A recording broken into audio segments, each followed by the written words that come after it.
कुछ काम हम इतनी शिद्दत, मेहनत और कॉन्फिडेंस के साथ करते हैं, हमें 100% यकीन रहता है कि काम होकर ही रहेगा, ना होने का कोई सवाल ही नहीं उठता। लेकिन कुछ ऐसा ही हुआ था इतिहास के सबसे बड़े जहाज टाइटैनिक के साथ। 15 अप्रैल 1912 को जहाज को बनाने वाले को 100%, 200% भी कहना गलत नहीं होगा, कॉन्फिडेंस था उनका बनाया हुआ जहाज टाइटैनिक डूब नहीं सकता। लेकिन टाइटैनिक के पहले ही सफर में उसके साथ क्या हुआ पूरी दुनिया जानती है। लेकिन टाइटैनिक जब डूबा था, यानी 15 अप्रैल 1912 को, तब से 50 सालों तक डूबे टाइटैनिक के मलबे का भी पता नहीं था। लेकिन लगभग 82 साल बाद सन 1997 को उस टाइटैनिक को समुद्र में ढूंढा गया, एक ऐसी चीज की तलाश में जिसकी कीमत अरबों रुपए की थी। इसी खोज में उन्हें टाइटैनिक की एक ऐसी सच्ची कहानी पता चली जो 82 सालों से इस दुनिया से छुपा था।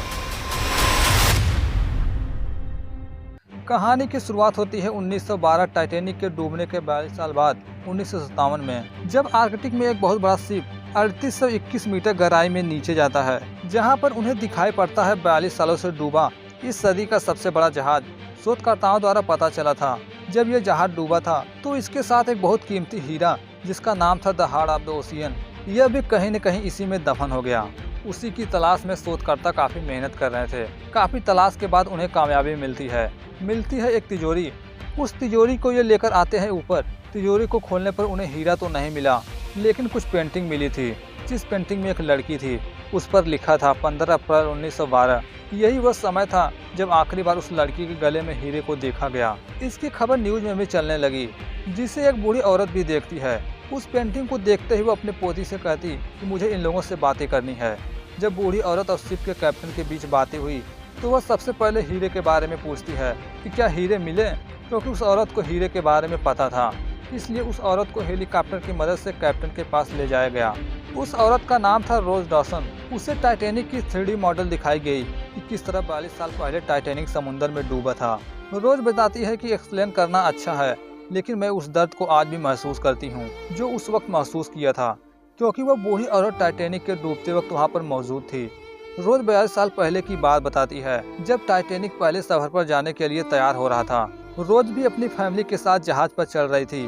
वे साउथहैम्पटन से न्यूयॉर्क के लिए निकलने वाले थे, जहां पर रोज का होने वाला हस्बैंड क्लेडन भी था। ये काफी अमीर घराने के थे। इस जहाज में 3 क्लास के लोग रहते हैं, फर्स्ट क्लास, सेकंड क्लास और थर्ड क्लास। इसी बीच जैक नाम के एक लड़के को देखते जो जुआ खेल रहा था। जुए में वह टाइटैनिक का टिकट जीत जाता है। अब वह भी अपने दोस्त के साथ टाइटैनिक में चला जाता है। इसी बीच पता चलता है कि रोज को पेंटिंग का काफी शौक था। वो अपने रूम में पेंटिंग को सजाकर रख रही थी। इधर जहाज का कैप्टन शिप को फुल स्पीड के साथ चलाने को कहता है। अब जहाज अपने फुल स्पीड के साथ चल रहा था। अंदर रोज बड़े बड़े लोगों के तौर तरीके से जीते जीते ऊब चुकी थी।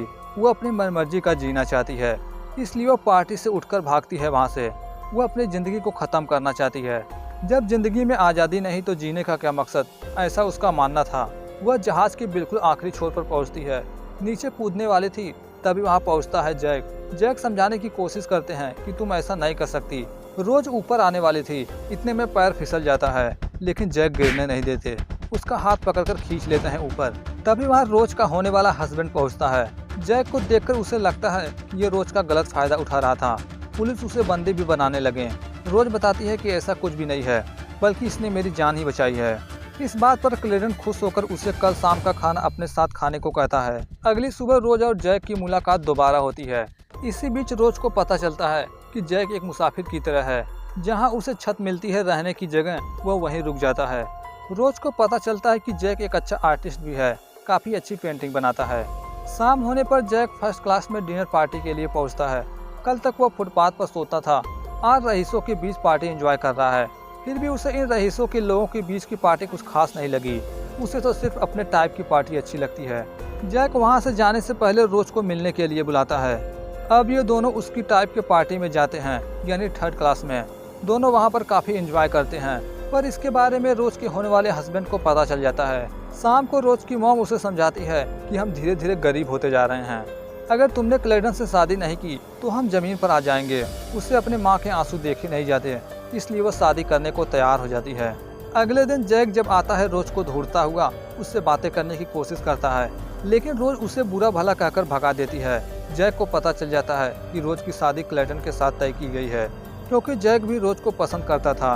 रोज जैक को नाराज नहीं देख सकती थी, इसलिए शाम को दोबारा उससे मिलने के लिए आती है।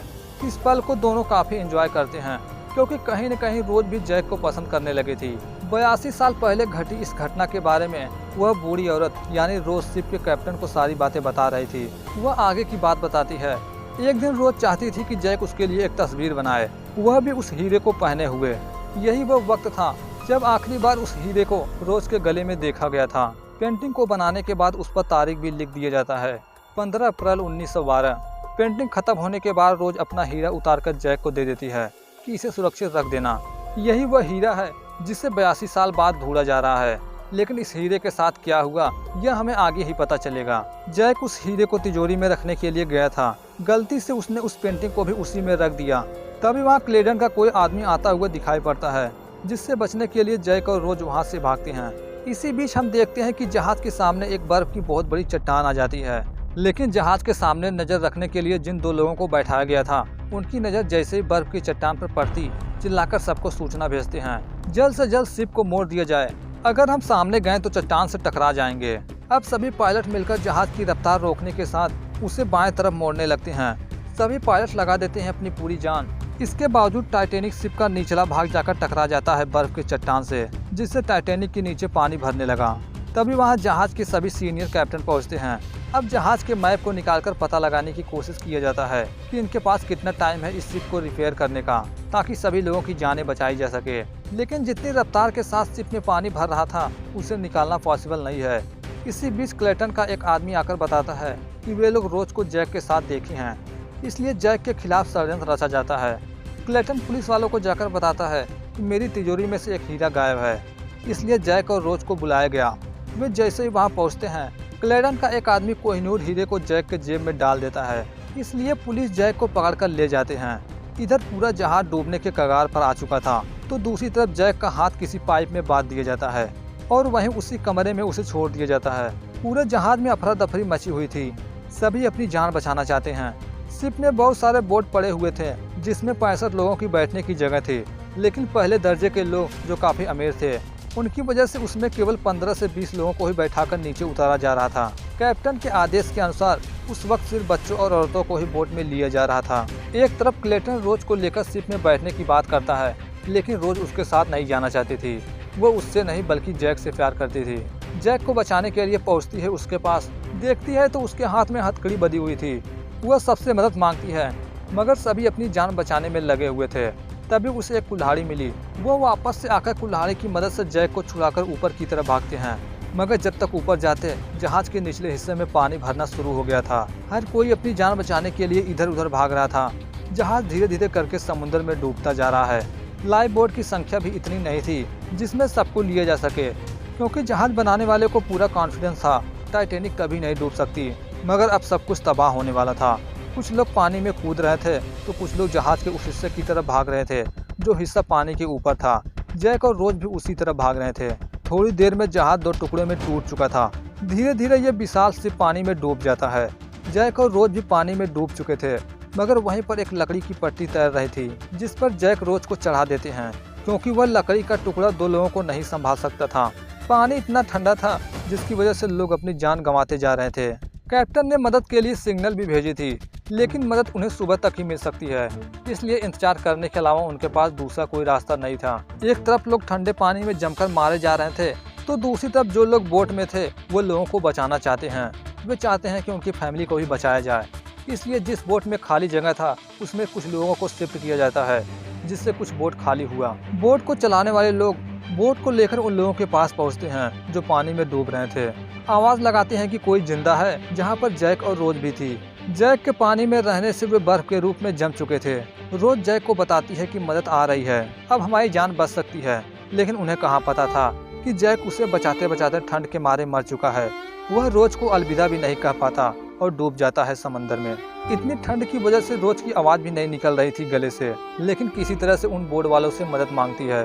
ये 82 साल पुरानी कहानी रोज बोट के कैप्टन को बता रही थी, जो आज उस हीरे को ढूंढ रहे हैं, जिसे रोज के गले में आखिरी बार देखा गया था। लेकिन हीरे के साथ क्या हुआ अभी ये राज ही है। बूढ़ी औरत रोज आगे बताती है। अगले दिन रोज के साथ बचे हुए लोग न्यूयॉर्क सिटी पहुंच चुके थे। रोज का जो होने वाला पति था क्लेटन, वह अभी भी रोज को ढूंढ रहा था, लेकिन तब तक रोज अपना नाम बदल ली थी। रोज विंसलेट से रोज रोशन रख ली थी। तो इस तरह रोज टाइटैनिक के साथ क्या हुआ था, बोट के कैप्टन को सारी बातें बताई, लेकिन अभी तक उस कोहिनूर हीरे के बारे में कुछ नहीं बताई थी। रात होने पर अपनी पुरानी यादों को ताजा करने के लिए रोज शिप के आखिरी छोर पर पहुंचती है, क्योंकि वह हीरा आज भी उसी के पास था पिछले 82 सालों से। उसे पता चलता है कि शोधकर्ता आज भी पानी के मलबे में उस हीरे को ढूंढ रहे हैं, इसलिए रोज उस हीरे को पानी में डालकर अपने आप को उन यादों से मुक्त कर देती है। जैक से मिलने के बाद रोज को अपनी जिंदगी की अहमियत के बारे में पता चला था, उसके जीवन का क्या कीमत था। इसी वजह से रोज ने पूरी दुनिया का सफर किया, उस हर पल को एंजॉय किया जिसे जिंदगी को जीने के लिए काफी था। इसी के साथ ये कहानी यहीं पर समाप्त होती है। ये कहानी आपको कैसी लगी कमेंट में जरूर बताएं। फिलहाल मिलते हैं एक और नई कहानी के साथ। Thanks for watching this video.